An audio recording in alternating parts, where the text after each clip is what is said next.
Бүгін біз шешендік өнер және дебат сөз тапқанға қолға жоқ атты тәрбие сағатымызды, яғни ойын түріндегі сабағымызды бастаймыз.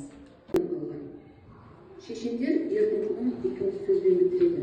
Жауласқан елдің арасында бүтін қатардың даналық сөздің иелері. Қазақ шешендік өнерінің арасында қазақ тілі үш төле тілгесінде жүрген сұрақтарға былайша жауап береді.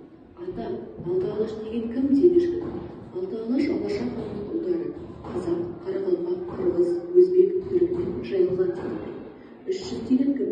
300 қазақтың ағайынды үш баласы. Ағайынды кісілердің өтпесі немен тарайды? Сағысы көрсенмен тарайды деп жауап береді. Сонымен қатар Төле би атынан айтылатын мына бір толғау үзіндіге тоқталып өтсек. Жанға жанысы жер жетім, басшысы болмаса ел жетім, ұқпасқа айтқан сөз жетім. Атың жақсы болса ер жігіттің пырағы, балаң жақсы болса жан мен ділінің шырағы. Әйелің жақсы болса бірінші иманың, екінші жиғаның, үшінші ырысыңның тұрағы. Қаздауысты Қазыбектің тапқырлығы мен шешендігін өз құлағымен естіп, көз жеткізгісі келген бір білгір адам оған не қымбат, кім жақын, не қиын деген үш сұрақты қатарынан қойса керек. Сонда Қазыбек би оған былай деп жауап қайырған екен деседі. Алтын ұян отан қымбат, құт берекең атан қымбат, аймалайтын анан қымбат, асқартуың әкең қымбат, мейірімді апаң қымбат, туып өскен елің қымбат, ұятпенен ар қымбат, өзің сүйген жар қымбат. Тату болса ағайын жақын, ақылшы болса абайың жақын, бауырмал болса інің жақын, алдыңа тартқан адал асың, қимас жақын қарындасың, сыбайлас болса нағашың жақын, адал болса досың жақын, жан серігін жас кезіңнен бәрінен де әйелің жақын. Қарадан шыққан жау қиын, таусылмайтын дау қиын, шаншқылаған сөз қиын, жазылмаса дерт қиын, іске аспаған серт қиын, ақылыңнан адасып, өзің түскен өрт қиын. Мынау сіздер бейнетаспадан көргендеріңіздей қаншама ақыл осы сол кезінде қалып кеткен жоқ, сол шешендердің айтқаны. Заман уақыт өтіп, заманымыз қанша ғасыр өтсе де, қанша жылдар өтсе де, сол кісілердің айтқан сөзі қазіргі өмірде де кездеседі. Қаншама айтылған шешендік сөздері, қаншама айтылған тура дәл айтылған сөздерінің барлығы қазіргі кезде де бізге мұра екен.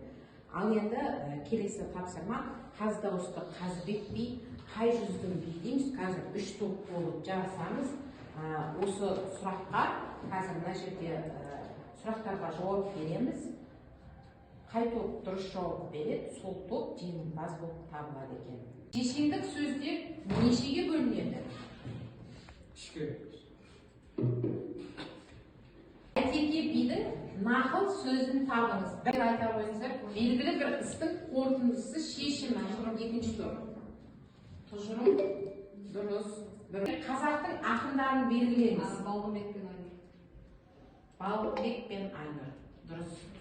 Әйтеке қай жүздің биі? Кіші жүз. Дұрыс. Сіздерде екі. Айтысының ерекшелігі неде? Халықтың намысын қорғайды. Дұрыс.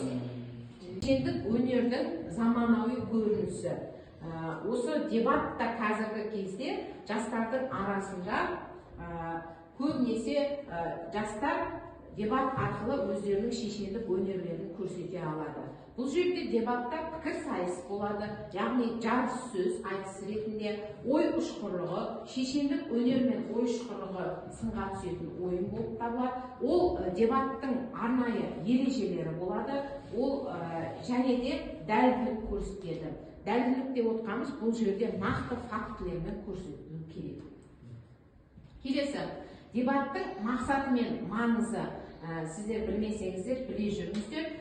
Яғни мемлекеттік қызметшілердің ораторлық еркін сөйлеу қабілеттерін дамыту мақсаты, жеке пікірін қалыптастырып жеткізе білу өнерін үйрену, ойды жеткізу.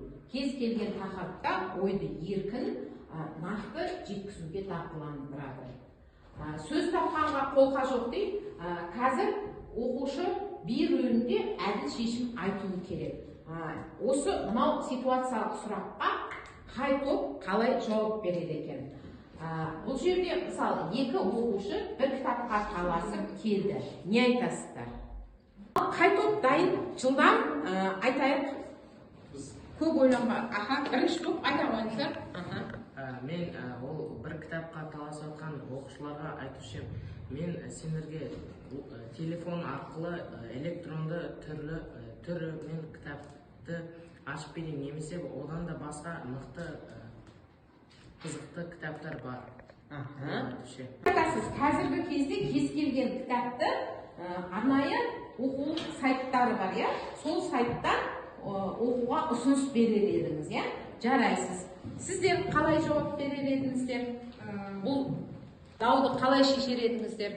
Қазіргі таңда кімге кітап көбірек қажет, соған ұсынар едік.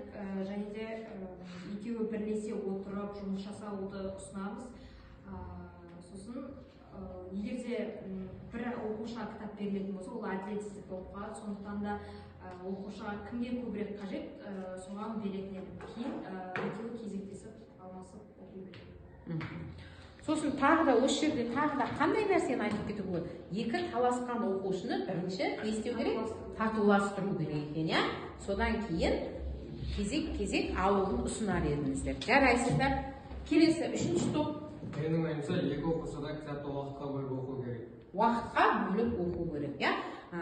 Дұрыс айтасыздар. Яғни кезекпен кезек бір күн, екі күн бірінші топ, бір оқушы, екінші күні екінші оқушы деген сияқты, иә? Жарайсыздар. Бұл дауды дұрыс шештіңіздер. Үш топтың да шешімі дұрыс болды. Ал енді келесі тапсырмамыз сөзден әңгіме. Бұл жерде шарты оқушыға 5 кездейсоқ сөз беріледі. Мысалы, ат, мектеп, кітап, достық, телефон. Оқушы осы сөздермен 30 секунд ішінде әңгіме құрау керек. Түсінікті ма? Қай топ дайын? Бірінші топ, үшінші топ сіздерге осы сөздер беріледі. Бірінші топ сіздерге табыс, мүмкіндік, мамандық және де қандай сөздер болса, білім. Осы сөздерді сіздер алыңыздар. Сіздерге отбасы, жанұя, саяхат, мейірімділік және демалыс, осы сөздерді. Ал уақытты бастаймыз. Ал үшінші топтікі дайын екен, тыңдайық. Мен таңертең мектепке бардым. Жолда бір әдемі ат көрдім. Ол маған ерекше әсер етті. Сабақта мұғалім бізге қызықты кітап оқуды тапсырды. Мен досыммен бірге сол кітапты талқылап, достықтың маңызын түсіндік. Үйге келген соң телефон арқылы досыма хабарласып, тағы да пікір алмастық. Ой, рахмет. Барлық сөздер қамтылды ма, балалар? Иә, ат, мектеп, кітап, достық, телефон. Барлық сөздер қамтылды. Ал енді сіздерге берілген сөз?